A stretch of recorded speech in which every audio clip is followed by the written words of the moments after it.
At what point do we decide something is a failure, and when do we give up? Interesting questions, and the answer is never that easy. Hello, my name is Paul Harvey and I am a midlife coach, and you are listening to a life, passion and business shortcast. Now, over the last few years I have spoken to hundreds of people, and I've discovered that our story is everything, because what we do, feel or experience is based on the stories that we tell ourselves.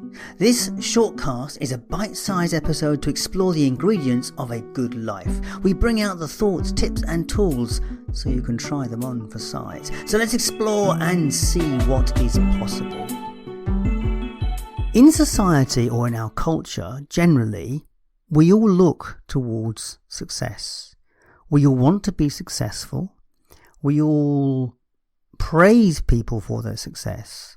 We don't praise people for their effort that much. My son's just completed his degree and he's done very well, and we were very supportive of him doing very well.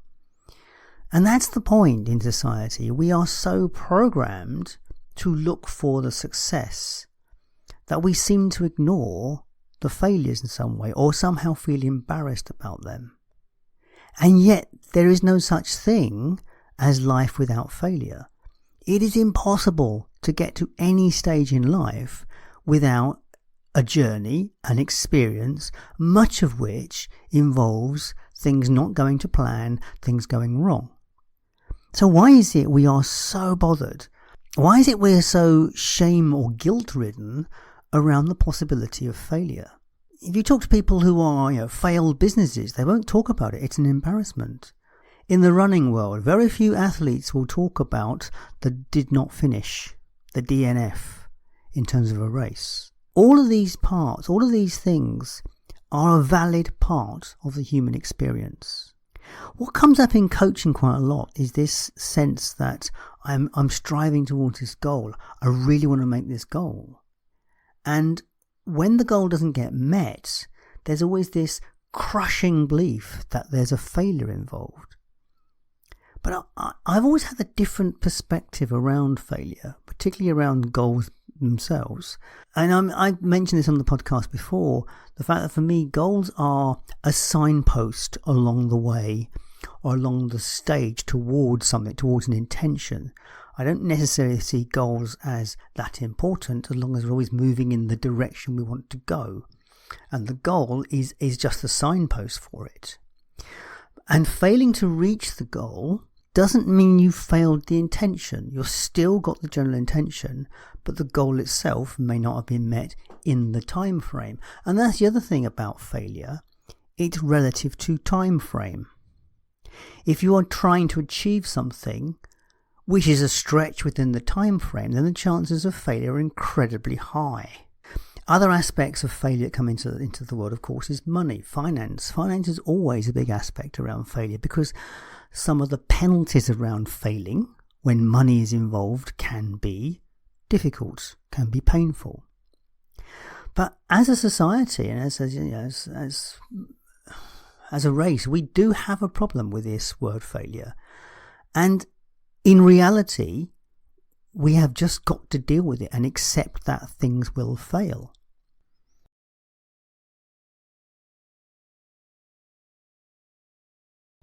In competitive sports, someone has to come second, third, fourth, fifth, and so on.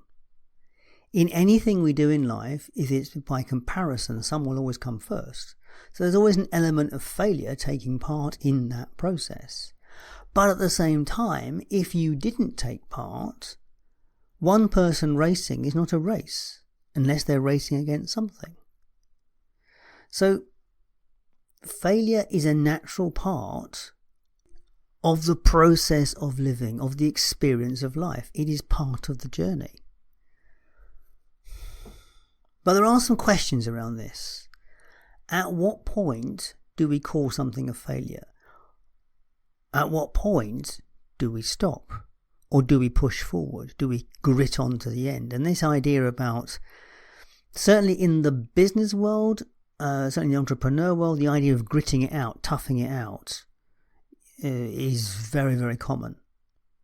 The idea of putting the shoulders to the wheel and pushing really, really hard, putting the effort in, doing the long hours.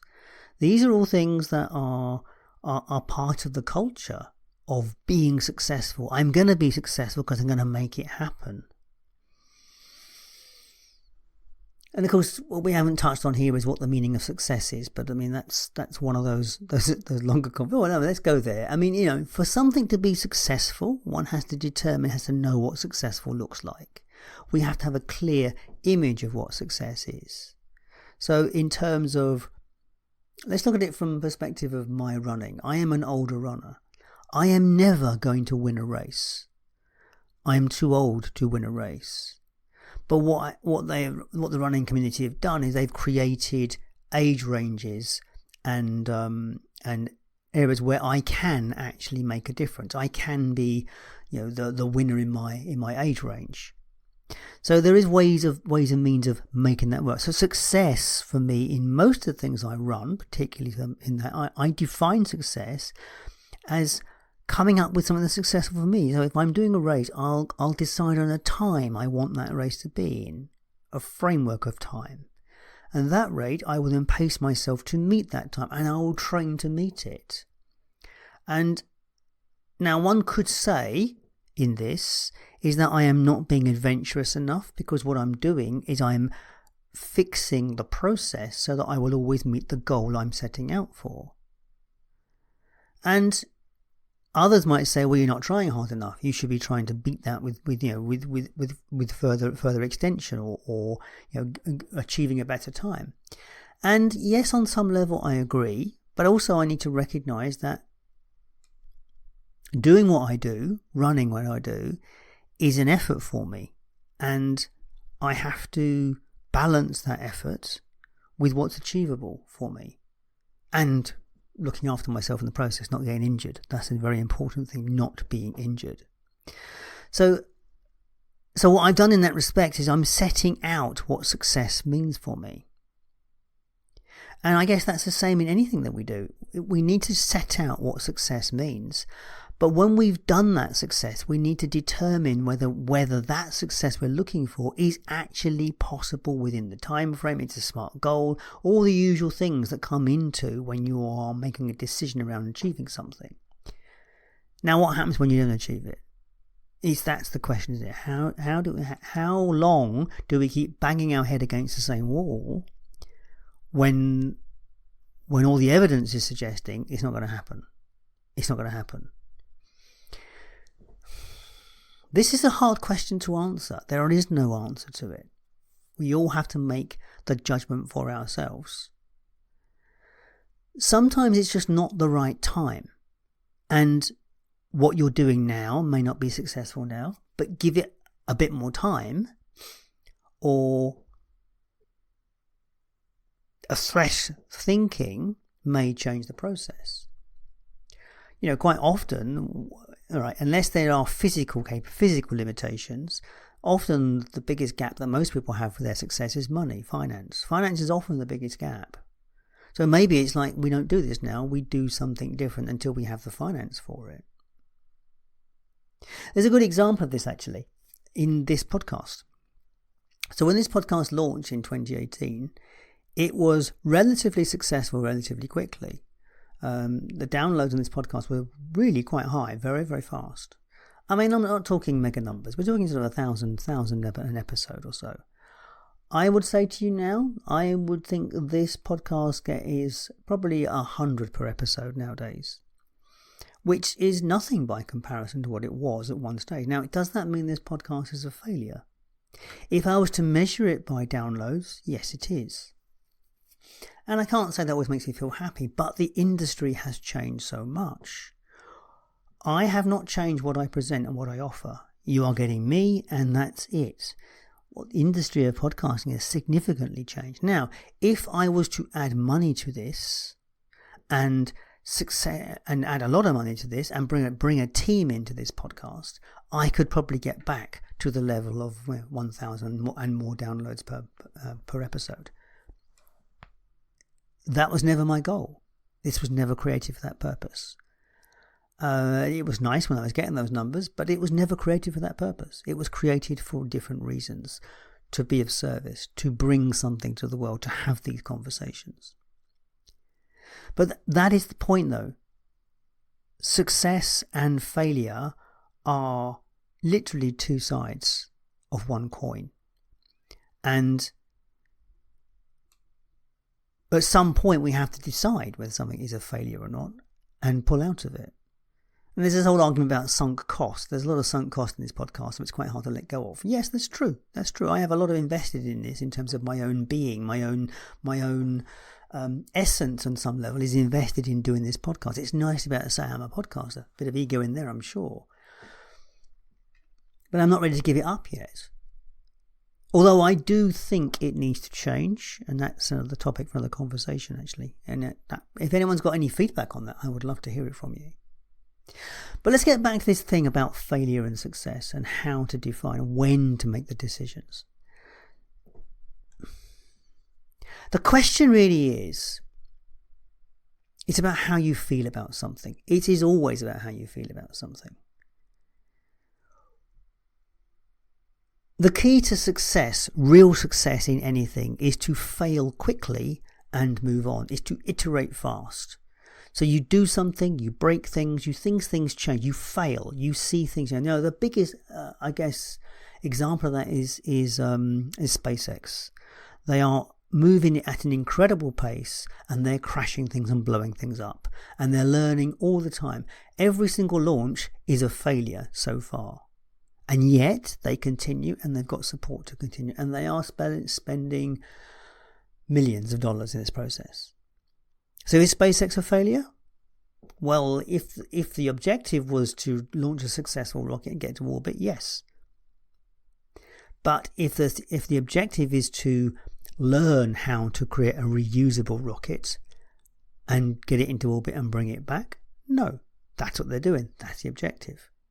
So there is a reframing process here in determining whether something is a success or failure. So if you're doing something at the moment and it feels like it's failing, how can you frame that into the context of where you're heading? Are you learning from the mistakes you're making? That's a very valid point. If we keep doing the same mistakes, then obviously failure is serious. This is failure. You're doing the same thing again and again and again. If you are actually learning from it, expanding it, growing from it, then of course it's not a failure. It is a learning. I remember an advisor I used to work with many, many years ago. He used to say when he had this conversation with people, everything is information. There is no such thing as failure. There is just information. And that's the point, really. I think it's a really valid point. You know, you only fail when you stop. And in life, we only stop when we die. So there's always more to this journey. And success or failure is just a part of the journey. And all of it is about learning, having fun, and enjoying the process. And that is more important than anything. Are you enjoying the process?